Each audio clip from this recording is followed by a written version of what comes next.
Dave Brambert here. We are at FabTech 2024, and we have with us a good friend of mine named Matthias Kramer, and he's from Germany, has a company called MSG, and it's a very interesting company because you're doing a lot of things in the measurement of tube and pipes, but not so much worried about quality, more worried about productivity, and yet still the best data, the most complete data out of anything, certainly that I've ever seen. So if you could maybe just describe shortly that process and where you are and where we're going. Yeah. Okay, Dave, as you know, we are developing geometry measuring systems for the steel market, so semi-finished products at least, tubes, pipes, bars. And when we started in 2002, we began to develop measuring gauges for quality certification. So the main aim was always to analyze whether a production line at the final end is producing good quality or not. Yeah. So in case it was not good, our gauge visualized it and was able to give signals to the production line to say, oh, this is not good, sort it out. Yeah. All to the aim of certification, because certification in the market, it's very important that everyone knows a pipe has this accuracy, a pipe has this quality, and therefore our gauges had been developed at the very beginning of MSG. And in the meanwhile, everyone comes in contact with sustainability, the problem of the loss of high-class workers and operators to manipulate these lines.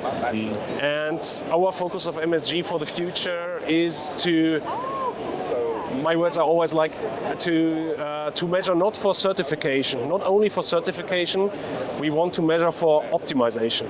So the goal is developing our gauges and optimize our gauges to bring them inside the lines, not at the end, to bring them inside the lines, to do optimization, closed loops, to optimize the production lines, to make them better than they actually are at the moment. And this is what we are focusing on at MSG.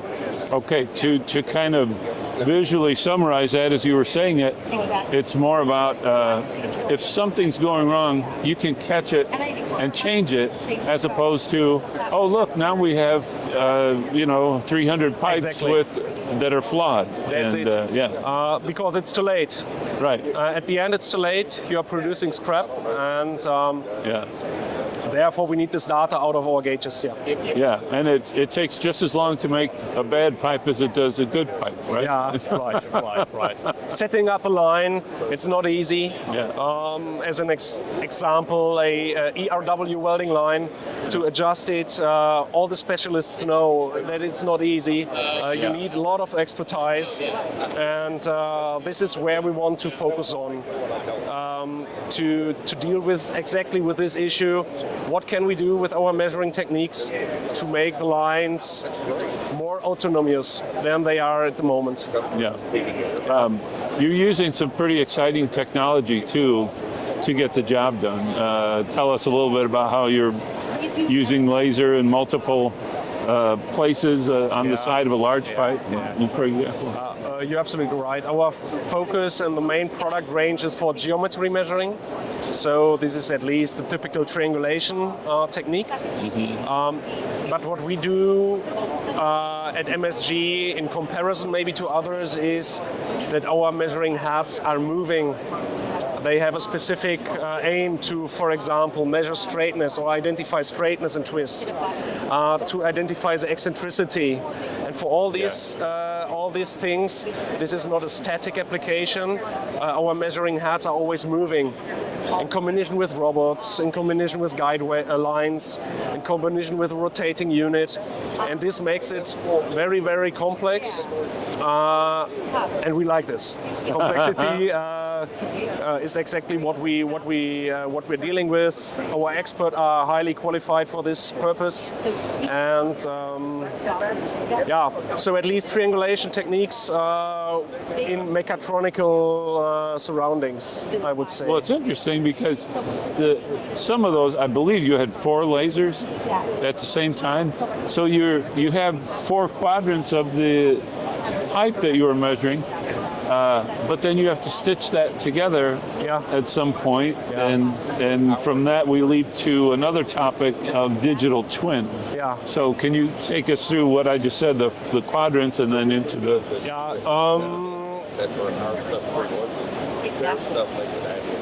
A digital twin of a pipe gives you the information, at least the final digital twin of the pipe gives you the information whether the line has been adjusted correctly or not.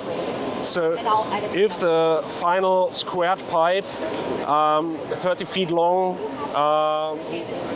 10 inch in square diameter, has the desired shape as a digital twin in comparison to the CAD, the line is adjusted, accurate and good.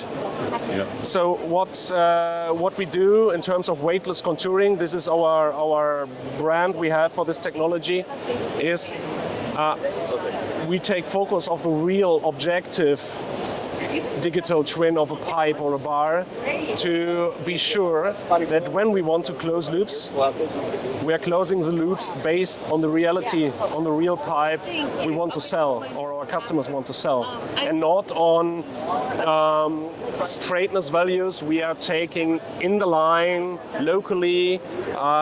We take focus on the final pipe quality as a weightless contour, and then we are trying to close the loops in the next years. This is our focus. Okay.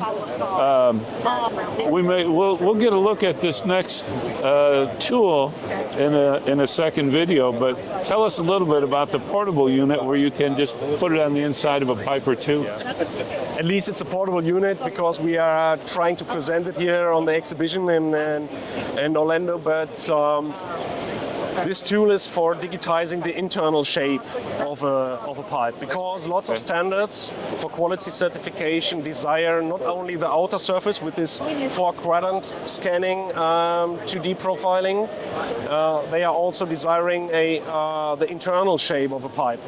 Right. So that's why we developed this specific measuring hat, and I took it here, and later on I can show you how it works. That's great. We're looking forward to that. All right, and just one last thing for technology from MSG. Where do you hope that will be in, say, 5 to 10 years? No one knows how the economy will be developing and which constraints come in and problems come in. But in a few years, we want to provide not only measuring techniques, furthermore, we want to provide services on these measuring techniques to help our customers using the gauge for closing loops, for producing more efficiency with our services. And this is the thing we want to put into our portfolio to make the world a piece better, maybe, in the future. Okay, great. All right. Well, thank you, and stay tuned for the technical video to come. Right? Yeah, thank you.